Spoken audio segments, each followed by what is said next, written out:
السلام عليكم ورحمة الله وبركاته. الحمد لله نحمده ونستعينه ونستغفره ونعوذ بالله من شرور أنفسنا ومن سيئات أعمالنا. من يهده الله فلا مضل له ومن يضلله فلا هادي له. ونشهد أن لا إله إلا الله وحده لا شريك له لا ضد له ولا ند له ولا مثل له ولا مثال له. ونشهد أن محمدًا عبده ورسوله أرسله الله بالحق بشيرا ونذيرا وداعيا إلى الله بإذنه وسراجا منيرا. أما بعد فأعوذ بالله من الشيطان الرجيم. بسم الله الرحمن الرحيم. إن الله وملائكته يصلون على النبي يا أيها الذين آمنوا صلوا عليه وسلموا تسليما. اللهم صل على محمد وعلى آل محمد كما صليت على إبراهيم وعلى آل إبراهيم إنك حميد مجيد. اللهم بارك على محمد وعلى آل محمد كما باركت على إبراهيم وعلى آل إبراهيم إنك حميد مجيد. أقال عليه الصلاة والسلام لن تقوم الساعة حتى ترون 10 آيات: الدجال والدخان ودابة الأرض وطلوع الشمس من مغربها ونزول عيسى عليه الصلاة والسلام ويأجوج ومأجوج وثلاثة خسوف: خسف بالمشرق خسف بالمغرب وخسف بجزيرة الأرض. وآخر ذلك تخرج نار من اليمن تقود الناس إلى محشرهم أو كما قال عليه الصلاة والسلام. اللهم صل على محمد وأنزله المقعد المقرب عندك يوم القيامة. আল্লাহ সুবহানাহু ওয়া তাআলার দরবার অশেষ মেহেরবানি, মহান রব্বুল আলামিন আমাদেরকে জুমার নামাজ আদায়ের উদ্দেশ্যে আল্লাহর ঘর মসজিদে একত্রিত হওয়ার জন্য তৌফিক দান করেছেন। এই জন্য মহান রব্বুল আলামিনের দরবারে শুকরিয়া জ্ঞাপন করি আলহামদুলিল্লাহ। আমাদের আলোচনার বিষয় ছিল কিয়ামতের নিদর্শন, কিয়ামতের আলামত। তো কিয়ামতের ছোট নিদর্শন, ক্ষুদ্রতম নিদর্শন যেগুলো, ওগুলোর আলোচনা আমরা আগে শুনেছি। এরপরে কয়েক সপ্তাহ ধরে আমরা কিয়ামতের বৃহত্তর নিদর্শন এগুলোর আলোচনা শুনতেছিলাম। তার মধ্যে বৃহত্তর নিদর্শনের মধ্যে দাজ্জালের আলোচনা আমরা শুনেছি, মাহদী তার আলোচনা শুনেছি, ঈসা আলাইহিস সালামের আলোচনা শুনেছি, ইয়াজুজ মাজুজের আলোচনাও শুনেছি। এরপরে 3টি ভূমিধস, বড় বড় এই ভূমিধসেরও আলোচনা আমরা শুনেছি। নবী আরবি সাল্লাল্লাহু আলাইহি ওয়াসাল্লাম হাদিসের মধ্যে বলেন, লান তাকুমুস সাআহ, কিয়ামত সংগঠিত হবে না, হাত্তা তারাউনা ক্বাবলাহা আশারা আয়াতিন, যতক্ষণ পর্যন্ত না তোমরা কিয়ামতের আগে 10টি বড় বড় নিদর্শন না দেখবা, ততক্ষণ পর্যন্ত কিয়ামত সংগঠিত হবে না, কিয়ামত হবে না যতক্ষণ না তোমরা বড় বড় 10টি নিদর্শন কিয়ামতের আগে না দেখো। এই সমস্ত নিদর্শনের মধ্যে নবী সাল্লাল্লাহু আলাইহি ওয়াসাল্লাম, আমরা এগুলোর মধ্যে প্রায় আলোচনা শুনেছি, যেগুলোর আলোচনা হয়ে গেছে, বড় বড় নিদর্শনের মধ্যে দাজ্জালের আলোচনা হয়ে গেছে। তার মধ্যে একটা নিদর্শন হলো আদ-দুখান, কিয়ামতের পূর্বে ধোঁয়া জমিনের মধ্যে এমন একটা দিন হবে যে দিনে ধোঁয়া একবারে পুরো দুনিয়াকে গ্রাস করে নেবে। ধোঁয়া, দুখান। ফারতাকিব ইয়াওমা তা'তিস সামাউ বিদুখানিন মুবিন, ওই দিনের অপেক্ষা করো যেই দিনে আসমানের মধ্যে একবারে ধোঁয়াতে ভরে যাবে, আসমান একবারে ধোঁয়া দিয়ে ভরে যাবে। ইয়াগশান নাসা, আর ওই ধোঁয়া মানুষদেরকে একবারে ঢেকে নিবে, এত বেশি ধোঁয়া। আপনার ধোঁয়া যখন বেশি ধোঁয়া হয়, একজনকে একজন দেখে, হ্যাঁ, খুব আরামদায়ক জিনিস নাকি ধোঁয়া যখন আপনার সামনে উঠতে থাকবে, আপনার নিঃশ্বাস নিতে কষ্ট হবে কিনা? সব ইয়াগশান নাসা, মানুষদেরকে ধোঁয়া একবারে ঢেকে নিবে। তো কিয়ামতের আগে এরকম একটা ধোঁয়া প্রকাশ পাবে, যে ধোঁয়াটা পুরা দুনিয়াকে ঢেকে নিবে, পুরা দুনিয়াকে গ্রাস করে নিবে। এটার ব্যাখ্যার মধ্যে কিছু কিছু মুহাদ্দিসিনে কেরাম বলেন যে এই ধোঁয়া বিগত হয়ে গেছে।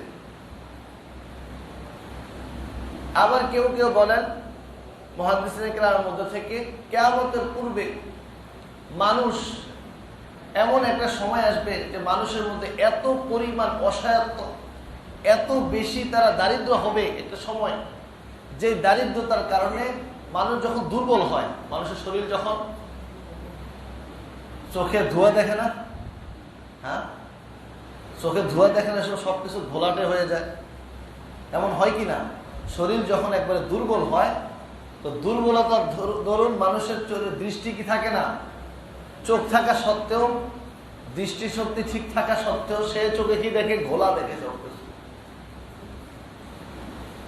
আবার অনেক সময় মানুষ অত্যাধিক পেরেশানির কারণে, মানুষ কিয়ামতের পূর্বে এত বেশি ফিতনার মধ্যে নিমজ্জিত হবে, যেই কারণে মানুষ পেরেশানির কারণে তাদের সামনে সবকিছু ধোয়া দেওয়া মনে হবে, দেখাও না দেখা অবস্থা হবে, এমন একটা পরিস্থিতি মানুষের হবে। কিছু কিছু মুহাদ্দিসিনে কেরাম বলেন, ওই ধোঁয়া দ্বারা উদ্দেশ্য হলো মানুষের মধ্যে এত বেশি ফিতনা ফাসাদ হবে, যেই কারণে মানুষ পেরেশানির কারণে মানুষ এই চোখ থাকা সত্ত্বেও কেমন জানি সবকিছু ধোয়া ধোয়া দেখবে, স্পষ্ট মনে চোখ দিয়ে কিছুই দেখবে। ইয়াগশান নাস, সমস্ত মানুষকে ঢেকে নিবে। ধোঁয়াধুরি, বাস্তবিক ধোঁয়া বাইর হবে, এটাও হতে পারে। পেরেশানির কারণে মানুষের সামনে সবকিছু ঘোলাটে হয়ে যাবে, এটাও হতে পারে।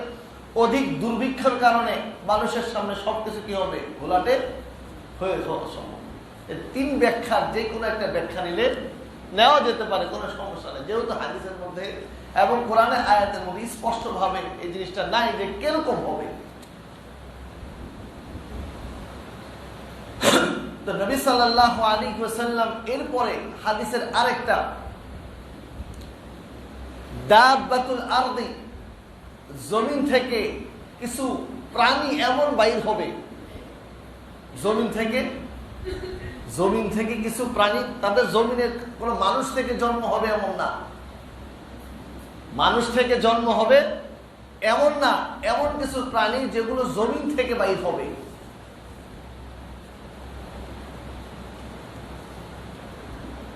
ওয়াইদা ওয়াকাআল কওলু আলাইহিম আখরাজনা দাব্বাতান মিনাল আরদি, যখন তাদের ব্যাপারে ফয়সালা হয়ে যাবে তাদের উপরে, অর্থাৎ কিয়ামত হবে, একবারে কাছাকাছি চলে আসবে। আখরাজনা দাব্বাতান মিনাল আরদি, আমি জমিন থেকে এমন কিছু প্রাণী বাহির করব, তুকাল্লিমুহুম, ওই সমস্ত প্রাণীগুলো আয়েশা মানুষদের সাথে কথা বলবে। ওই সমস্ত প্রাণীগুলো, জমিন থেকে এমন কিছু প্রাণী কিয়ামতের আগে বাইর হবে, যেই প্রাণীগুলো মানুষের সাথে কথা বলবে। এখন কেমন আকৃতি হবে, দেখতে কেমন হবে, কি কথা বলবে বা কেমন হবে, কেমন ভাবে বাইর হবে, এত কথা হাদিসের মধ্যে, সহিহ হাদিসের মধ্যে স্পষ্টভাবে নাই।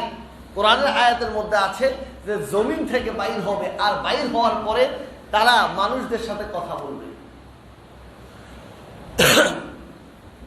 আরেক হাদিসের মধ্যে এটা আছে, মুসলিম শরীফের রওয়ায়েত, এরা বাইর হওয়ার পরে জমিন থেকে যখন বাইর হবে, বাইর হয়ে মুমিনদের সাথেও কথা বলবে, কাফেরদের সাথেও কথা বলবে।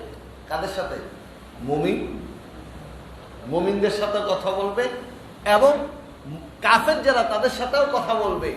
এরপরে মানুষদের সাথে কথা বলা, তারা মানুষের শরীরের মধ্যে একটা, গলার মধ্যে একটা আলামত লাগাই দিবে, চিহ্ন লাগাই দিবে, একটা চিহ্ন লাগাই দিবে, যে চিহ্নের কারণে মানুষ তাকে চিনতে পারবে। তো এই চিহ্নটা নিয়ে মানুষ যখন ঘুরতে থাকবে, বাজারে মানুষ ক্রয় বিক্রয় করবে।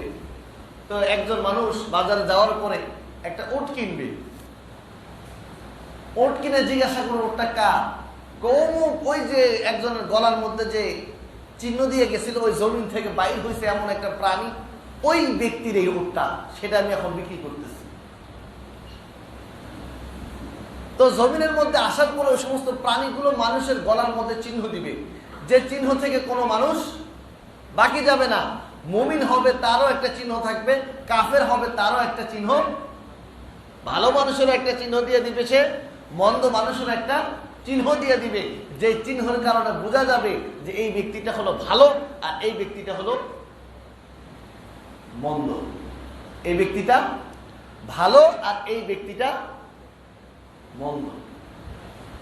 এমন একটা প্রাণী বাইর হবে। এরপর হাদিসের মধ্যে আর নাই তারা কিভাবে দুনিয়া থেকে যাবে না যাবে, কিরকম আকৃতি হবে, এরকম কথা হাদিসের মধ্যে নাই। হাদিসের মধ্যে সেটুকু আছে, আয়সা কথা বলবার চিহ্ন দিয়ে দিবে মানুষের শরীরের মধ্যে। এরপরে নবী সাল্লাল্লাহু আলাইহি ওয়াসাল্লাম বলেন, ওই 10টা নিদর্শনের মধ্যে একটা নিদর্শন হলো তুলুউশ শামসি মিন মাগরিবিহা, তুলুউশ শামসি মিন মাগরিবিহা লান তাকুমুস সাআতু হাত্তা তাতলুআশ শামসু মিন মাগরিবিহা, যে কিয়ামত সংঘটিত হবে না যতক্ষণ না পর্যন্ত পশ্চিমের আকাশ থেকে, পশ্চিম থেকে সূর্য উদয় না হয়। কোন দিক থেকে? সূর্য প্রত্যেকদিন উদয় হয় কোন দিক দিয়ে বলেন? দক্ষিণে নাকি উত্তরে? পূর্বে। সূর্য প্রত্যেকদিন সকালে প্রত্যহ সকালবেলা পূর্ব দিক থেকে উদয় হয়, কিন্তু কিয়ামতের আগ মুহূর্তে একটা সময় চলে আসবে, যেই সময় আসা তুলুউশ শামসি মিন মাগরিবিহা, সূর্য সকালবেলা উদয় হবে পশ্চিম থেকে। সূর্য প্রত্যেকদিন ডুবে যায়, আল্লাহর আরশের নিচে সেজদায় সে করে যায় সূর্য। আল্লাহর কাছে অনুমতি চায়, আল্লাহ আমি কি আগামীকাল সকালে কি আবার উদয় হব যেই জায়গা থেকে আমি আজকে উদয় হয়েছিলাম? সেজদায় পড়ে যায়। তো সেজদায় পড়ে থাকে সূর্য, আল্লাহর কাছে বলে, আল্লাহ কি আমি উঠার অনুমতি আমাকে দেওয়া হলো? আমাকে কোন আজকে উদয় হওয়ার অনুমতি দেওয়া হবে? আল্লাহ তাআলা অনুমতি দেয়, সে পূর্ব দিক থেকে উদয় হয়। দ্বিতীয় দিনে এইভাবে অনুমতি চায় ডুবে যাওয়ার পরে, আল্লাহ আজকেও কেন উদয় হব? হ্যাঁ, আজকেও উদয় হওয়া পূর্ব দিক থেকে। তৃতীয় দিন এইভাবে অনুমতি নিবে প্রত্যেক দিন, আর সূর্য কি হচ্ছে? প্রত্যেক দিন অনুমতি নিচ্ছে আর সূর্য পূর্ব দিক থেকে উদয় হচ্ছে। যখন আল্লাহ তাআলার ফয়সালা হয়ে যাবে এখন আর পূর্ব দিকে উঠবে না, তখন আল্লাহ তাআলা সূর্যকে বলবে, তুমি যেই দিকে ডুবছো সেই দিক থেকে উদয় হও, তুমি তুমি আজকে যেই দিকেই ডুবছো, অর্থাৎ পশ্চিম দিকে তুমি ডুবছো, তুমি এই পশ্চিম দিক থেকে উদয় হও। তো সূর্য পশ্চিম দিক থেকে উদয় হবে, সব দরজা বন্ধ, তওবার দরজা এখন আর সুযোগ নেই। যারা মুমিন আগে ঈমান আনছে তাদের ঈমান ওই পর্যন্ত, তারাই ঈমানদার। নতুন করে সূর্য পশ্চিম দিক থেকে উদয় হওয়ার পরে আর ঈমান আনা, নতুন করে আর কি আনা যাবে না? ঈমান আনা যাবে না। ঈমান আনার সময় শেষ।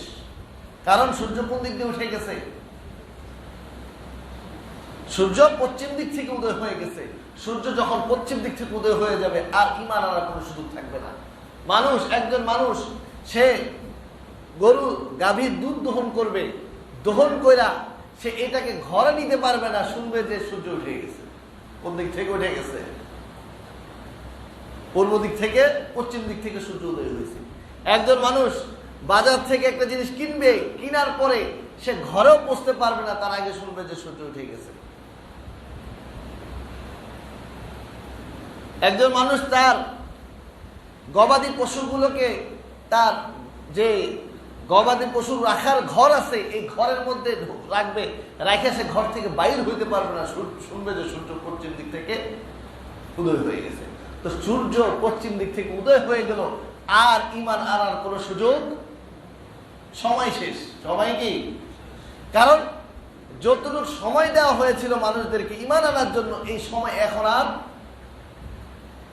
একবারে যদি কিয়ামতের আগ পর্যন্ত, যখন জমিন ভাঙ্গা শুরু হবে, উড়া শুরু করবে পাহাড়, ওই সময় পর্যন্ত অনুমতি কেন দেওয়া হইল না? এতটুকু আগে কেন রাখা হইল?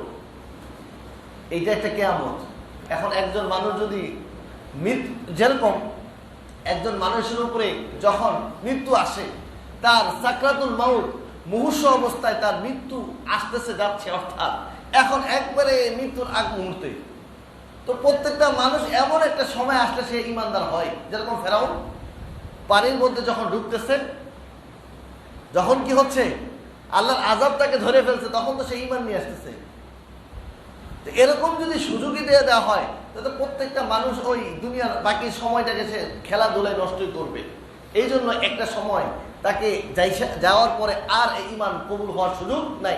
তো ওরকমই দুনিয়া, ওটা তো প্রত্যেকটা মানুষের মৃত্যুর সময়, আর এটা হলো দুনিয়ার মৃত্যুর সময়, যে দুনিয়ার মৃত্যুর এই মুহূর্ত পর্যন্ত যখন আসবে, এরপরে আর এই জমিনের মধ্যে যারা থাকবে তাদের ঈমান আর কি করা হবে না? কবুল।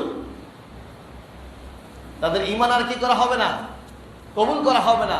সূর্য পশ্চিম দিকে অস্ত গেল, এরপরে যখনই উঠে গেল পশ্চিম দিক থেকে, এখন যতই ঈমান নিয়ে আসা হোক, কারণ তাদের সামনে আখিরাতের সব বিষয় খুলে গেছে, এখন আর ঈমান আনার সুযোগ নাই।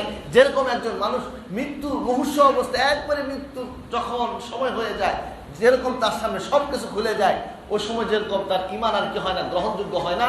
সূর্য যেরকম পশ্চিম দিক, ওরকমই সূর্য পশ্চিম দিক থেকে যখন উদয় হবে, এরপর আর ঈমান গ্রহণযোগ্য হবে না। তো সূর্য পশ্চিম দিক থেকে উদয় আগেই ঈমান নিয়ে আসতে হবে। সর্বশেষ, সব শেষ, এখন একবারে সব শেষ যেটা হবে, ওয়া আখিরু যালিকা তাখরুজু নারুন, ওয়া আখিরু যালিকা তাখরুজু নারুন মিনাল ইয়ামানি, ইয়ামান থেকে এক সর্বশেষ এক অগ্নি বাহির হবে। ইয়ামান থেকে এক অগ্নি বাহির হবে, তাতরুদান নাসা ইলা মাহশারিহিম, আর মানুষদেরকে ওই আগুন দৌড়াইতে দৌড়াইতে দৌড়াইতে একবার হাসরের ময়দানে নিয়ে চলে যাবে। ইয়ামান থেকে একটা আগুন বাহির হবে, যে আগুনটা মানুষদেরকে হাসরের ময়দানে নিয়ে যাবে একবারে। এখন এই আগুনটা যখন বাহির হবে ইয়ামান থেকে, এটা কি জ্বালানোর জন্য বাহির হবে না? হাদিসের মধ্যে পাওয়া যায় এরকম না। মানুষ যখন তারা রাত্রে ঘুমাবে, তাদের পাশে আগুন থাকবে। মানুষ যেখানে রাত্রি যাপন করবে, সেখানে তাদের আগুন থাকবে। মানুষ যেখানে দিনে থাকবে, তাদের পাশে ওখানে আগুন থাকবে। কিন্তু এই আগুন জ্বালানোর জন্য না, এই আগুন হলো তাড়ানোর জন্য। কিসের জন্য? এক জায়গা থেকে আরেক জায়গায় মানুষদেরকে, সবাইকে হাসরের ময়দানে, অর্থাৎ শামের ভূমি, কোন ভূমি? শাম, সিরিয়াতে নেওয়ার জন্য সব পুরা দুনিয়া থেকে মানুষদেরকে এই আগুন তাড়া করবে। মানুষকে, কোনো মানুষ, দুইজন মানুষ ওটে উঠে যাবে, তিনজন মানুষ ওটের পিঠে করে যাবে, 6 জন মানুষ ওটের পিঠে যাবে, 10 জন ওটের পিঠে, আবার যাদের কাছে ওট নাই তারা দৌড়াইতে দৌড়াইতে যেতে থাকবে, এই আগুন তাদেরকে তাড়া করবে। কিন্তু পুরা দুনিয়া থেকে সব মানুষ কোন দিকে চলে যাবে? তখন দুনিয়ার সব মানুষ সিরিয়ায় চলে যাবে। পুরা সব থেকে আনাচে কানাচে যত জায়গায় আছে সব কোনা থেকে দৌড়াইতে দৌড়াইতে তারা, কেউ ঘোড়া দিয়ে আসবে, কেউ ওট দিয়ে আসবে, কেউ হাইটে আসবে, কেউ আগুনের দৌড়ানি খেয়ে আসবে, কিন্তু তাদের সবাইকে কোথায় একত্রিত করা হবে? হাসরের ময়দানে সিরিয়াতে একত্রিত করা হবে। তো এই আগুন সর্বশেষ কিয়ামতের নিদর্শনের মধ্যে সর্বশেষ যে নিদর্শন সেটা হলো এই আগুন, যেটা ইয়ামান থেকে বাইর হবে। কোথায় থেকে বাইর হবে? কোথায় থেকে বলেন না? ইয়ামান থেকে বাইর হবে। তাতরুদান নাস ইলা মাহশারিহিম, মানুষদেরকে এই আগুন দূরে রাখবে, দূরে থাকবে। তা আমরা, আল্লাহ তাআলা আমাদেরকে তৌফিক দিছে, আমরা এই সমস্ত নিদর্শনগুলো মাশাআল্লাহ আমরা শুরু থেকে শুনে আসতেছিলাম। তো এটা হলো সর্বশেষ নিদর্শন। বৃহত্তর নিদর্শনের 10টা হলো কিয়ামতের বড় বড় নিদর্শন, তার মধ্যে সর্বশেষ এইটা। আমরা দাজ্জালের আলোচনা শুনেছি, আমরা ঈসা আলাইহিস সালাম জমিনে আসার আলোচনা শুনছি, হযরত মাহদীর জমিনে আসার আলোচনা শুনছি, এমন কি হবে এরপরে ইয়াজুজ মাজুজ বাহির হওয়া, এটাও আমরা শুনছি। আর আজকে শুনলাম কয়টা? 4টা। কয়টা? 4টা। আর গত সপ্তাহের আগের সপ্তাহে আমরা শুনেছিলাম 3টা বড় বড় ভূমিধস। 3টা বড় বড় ভূমিধস। এই 10টা বড় বড় নিদর্শন, এগুলো যতক্ষণ পর্যন্ত জমিনের মধ্যে না হবে ততক্ষণ পর্যন্ত কিয়ামত সংঘটিত হবে না। আব্দুল্লাহ ইবনে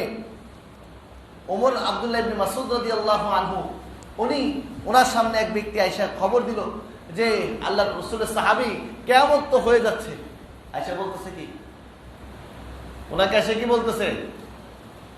কিয়ামত তো হয়ে যাইতেছে। কোথায় হচ্ছে? তো কিয়ামত তো হয়ে যাচ্ছে, খবর আসছে কিয়ামত হচ্ছে, কিয়ামত শুরু হয়ে যাচ্ছে। এখনো তো এই নিদর্শনগুলো একটাও প্রকাশ পায়নি। কি বলতেছে আব্দুল্লাহ ইবনে মাসউদ রাদিয়াল্লাহু আনহু? যে এই নিদর্শনগুলো যেগুলো প্রকাশ না হওয়ার আগ পর্যন্ত কিয়ামত সংঘটিত হবে না, এগুলো তো প্রকাশই পায়নি। কিয়ামত কোথায় হয়ে গেল? তো এই সমস্ত নিদর্শনগুলো আল্লাহ তাআলা আমাদেরকে শোনার তৌফিক দান করেছিলেন। তো আমরা এগুলো শুনছি কেন বলেন? কি বলেন না, কেন শুনছিলাম? এত দিন ধরে আমরা শুনে আসতেছি, কেন শুনছি? কানের মজা, মুখের মজা, কিসের জন্য? কিয়ামতের আলোচনা যতদিন পর্যন্ত থাকবে ততদিন পর্যন্ত জমিনের মধ্যে কিয়ামত হবে না। যখন এই আলোচনা বন্ধ হয়ে যাবে তখনই। আর এগুলো শোনার উদ্দেশ্য হলো এই জন্য বলা হয়েছে, আর আমরা শুনেছি এই সমস্ত শুনে আমাদের যেন আমরা এগুলো চিন্তা করতে থাকি, আসলে কি আমাদের সামনে কিয়ামত একবারে কি চলে আসলো নাকি? কারণ আমাদের এই যে বড় বড় ভূমিধসগুলো হচ্ছে, এই সপ্তাহ, তার আগের সপ্তাহ কয়েকটা হইল, এই যে এগুলো হলো কিয়ামতের আলামত, যে ভূমিধস হবে খুব বেশি। আস্তে আস্তে এত বড় এক ভূমিধস হবে, যেরকম ভূমিধস মানুষের আগে কখনো, এরকম ভূমিধস আগে মানুষ কখনো দেখে নাই। এত বড় ভূমিধস হবে। আর কিয়ামতের পূর্বে অশ্লীলতা একবারে ছড়ায় পড়বে। অশ্লীলতা ছড়ায় পড়ছে কিনা বলেন? এত বেশি অশ্লীলতা, একজন মানুষ তার ঈমান নিয়ে বেঁচে থাকে কঠিন হবে। কাকিতাআল লাইলিল মুসলিমি, অশ্লীলতা গুনাহ এত বেশি হবে যে কাকিতাআল লাইলিল মুসলিমি, এই সমস্ত গুনাহ এবং অশ্লীলতাগুলো অন্ধকার রাত্রির মতো হবে। অন্ধকার রাত্রিতে যেরকম মানুষ একজনের থেকে আরেকজন যেরকম দূরত্ব বজায় রাখা বা এই অন্ধকার রাত্রিতে চলাফেরা কঠিন, কিয়ামতের পূর্বে অশ্লীলতা এবং বেহায়াপনা এবং গুনাহ এত বেশি হবে, এই গুনাহ থেকে বেঁচে থাকা কঠিন। অন্ধকার রাত্রিতে চলা কি সহজ? এখন তো লাইট আছে, প্রত্যেকে তো অন্ধকার, পকেট থেকে মোবাইলটা বাইর করে লাইট দেখতেছে। আপনার যখন মোবাইল নেই, কিছু নাই, ওই অন্ধকার রাত্রিতে চলেন তো, এইখান থেকে ওই মাথা পর্যন্ত যাইবেন, দেখবেন যে হয়তোবা কোনো, এখানে তো গর্ত আছে কয়েকটা, গর্তের মধ্যে পা ঢুকে গেছে। গর্তের মধ্যে কি ঢুকে গেছে? পা ঢুকে গেছে। বৃষ্টি যদি হয়, পানি আপনার পা কাদাতে নষ্ট হয়ে গেছে, জামা নষ্ট হয়ে গেছে, অন্ধকার রাত্রি হওয়ার কারণে। তো এত বেশি গুনাহ হবে, এত বেশি ফিতনা হবে যে এটা অন্ধকার রাত্রির মতো হবে। যেরকম অন্ধকার রাত্রিতে চলাফেরা কঠিন, কিয়ামতের পূর্বে মানুষ এত বেশি অশ্লীলতার মধ্যে পড়ে যাবে, এত বেশি বেহায়াপনার মধ্যে পড়বে, যেই কারণে ও অশ্লীলতা থেকে বেঁচে থাকা কঠিন হয়ে যাবে। কিন্তু আমাদের তো অবস্থা হলো, এখন আমাদের যুব সমাজ তারা অশ্লীলতার দিকে চলে যাচ্ছে। এই পার্টি সেই পার্টি, এরকম জিনিস, সেই আনন্দ, ওই আনন্দ, সেই আনন্দ, বাস এগুলো অশ্লীলতার মধ্যে। আগে জীবনে আমরা শুনি নাই, আপনারা শুনছেন কিনা, বিবাহ হবে যে মহিলা, সেই মহিলা নাচছে, শুনছেন এটা? হ্যাঁ, এখন কি সে গায়ে হলুদও নাচে, বিয়ের দিনও নাচে, এর মতো বেহায়ার আছে। আগে বিয়ের কথা শুনলেই তো তার বিবাহ হবে, ও কাঁদতে কাঁদতে চোখের মধ্যে এই জায়গায় কি পড়ে গেছে, কাঁদতে কাঁদতে কি অবস্থা ছিল। বিবাহ ঠিক হয়েছে শুনছে যেদিন থেকে, এখানে থাকবে না, ওই কান্না শুরু হয়েছে, চলতেছে, কিন্তু এত খুশি দেখা যায়, এ গায়ে হলুদও নাচতেছে বেহায়ার মতো, আর আমরাও দেখতেছি মাশাআল্লাহ অনেক সুন্দর নাচে, বিবাহ দিনও নাচতেছে সে। তো এর মতো বেহায়া, এই বেহায়াকে, এরকম নির্লজ্জ একটা মহিলাকে যখন কেউ ঘরে নিবে, তার থেকে কোনো জিনিস আর বাইর হবে? হ্যাঁ, এর থেকে আর কি বাইর হবে? সে নিজে তো একটা নির্লজ্জ, অশ্লীল, আর যারা দেখছে তারাও তো এই অশ্লীলের মধ্যে শরীক ছিল, অশ্লীলতার মধ্যে শরীক ছিল। এই ফ্যাক্টরি থেকে আর কি বাইর হবে? অশ্লীল, এই নির্লজ্জ ছাড়া আর কিছু বাইর হবে? হ্যাঁ, এই অশ্লীল বিবাহের মধ্যে, এই অশ্লীলতার পরিবেশের মধ্যে যারা ছিল, যারা এগুলা দেখছে, এগুলোর মধ্যে আনন্দ নিছে, এই সমস্ত মানুষ থেকে আর কি বাইর হবে? তার ফ্যাক্টরি তো হলো অশ্লীলতার ফ্যাক্টরি। এর থেকে ভালো জিনিস বাইর হবে? রাবেয়া বসরিয়া বাইর হবে, হাসান বসরি বাইর হবে, ও অশ্লীলতার থেকে, অশ্লীলতার ফ্যাক্টরি থেকে অশ্লীল বাইর হবে, কোনো ভালো বাইর হবে। আর ওই জায়গায় আমরা দেখতেছি, বাবা দেখতেছি খুব সুন্দর মতে দাওয়াত দিলে যে যায় নাই, তুমি আসলা না, তুমি সমাজ, তোমার ভিতরে কোনো সামাজিকতা নেই। কি বলে? যে এই সমস্ত গুনাহ থেকে বেঁচে থাকতে চায় তাকে কি বলে? তোমার মধ্যে কোনো সামাজিকতাও নেই। ও নিজের ইমান, নিজের পকেটের ভিতরে যা আছে, ভিতরে যা আছে সব পেয়েছে, আমি সামাজিকতা দেখাইতে যাবো। আর আমাদের অনেক মানুষ আছে এরকম, মসজিদও নামাজ পড়ে, এরপরও তাদের ভিতরে এই অবস্থাগুলো, সেও বলে সামাজিকতা। আরে নিজের দিন বিক্রি করে কি সামাজিকতা দেখানোর সুযোগ আছে? আছে সুযোগ? আপনার ঘরের মধ্যে আপনি কেমন ডেকে নিয়ে আসছেন, আপনার ঘরের মধ্যে আপনি অশ্লীলতা ডেকে নিয়ে আসছেন, আপনার ঘরের মধ্যে আপনি আযাব নিয়ে আসবেন, আর এই আযাবের মধ্যে যে শরীক হচ্ছে না, আপনি তাকে তিরস্কার করতেছেন, আর বলবে যে আল্লাহ আমাদের দোয়া কেন কবুল করে না, আমাদের এই করতেছে সেই করতেছে, দোয়া কবুল হয় না। ঘরের মধ্যে দোয়া কবুল হয় এরকম পরিবেশ আমরা রাখছি নাকি? আল্লাহ তাআলা আমাদের সবাইকে হেফাজত করুন। এই সমস্ত আলোচনা আমাদের এই জন্য করা হয় যাতে করে আমাদের মধ্যে অনুশোচনা আসে যে কিয়ামত একবারে কাছে। কারণ কিয়ামতের একটা নিদর্শন তো এইটাও যে মসজিদ একদম খালি হয়ে যাবে। মসজিদ কি জুমার দিনের জন্য বানানো হয়েছে? আমরা এখন ফজর নামাজ পড়ি, যখন আমরা এই মসজিদের মধ্যে দাঁড়াই 10 জন বা এক কাতার হয় শুরুতেই, জুমার দিন কত কাতার হয়েছে? এখানে জায়গা হয় না, নিচতলায় ভরা, দ্বিতীয় তলায় ভরা, তৃতীয় তলায় ভরা, তো আরো মানুষ বাহিরে দাঁড়ায়। এই ফজর নামাজ ফরজ ছিল না? জুমার নামাজ আল্লাহ তাআলা ফরজ করছে শুধু, হ্যাঁ? আর বাকি অক্ত কোথায় থাকে? আর বসে বসে আমরা কি কম ইমানদার? আমরা কি কিয়ামতের প্রস্তুতি কম করতেছি যাতে করে কিয়ামত আসতে না আসে? সবগুলো প্রস্তুতি কইরা আবার আশা করতেছে আমি তো বহুত বড় ইমানদার। তা আমাদের অবস্থা কত নিচে চলে গেছে। এই জন্য দেখেন আমাদের জীবনকে পরিবর্তন করা দরকার। আর এই সমস্ত আলোচনা আল্লাহ তাআলা আমাদেরকে শোনার তৌফিক দান করেছে যেন জীবনটা পরিবর্তন করতে পারি। ওয়া আখির দাওয়ানা আলহামদুলিল্লাহি রাব্বিল আলামিন ওয়া মা তাওফীক ইল্লা বিল্লাহ। যারা কবলা জুমা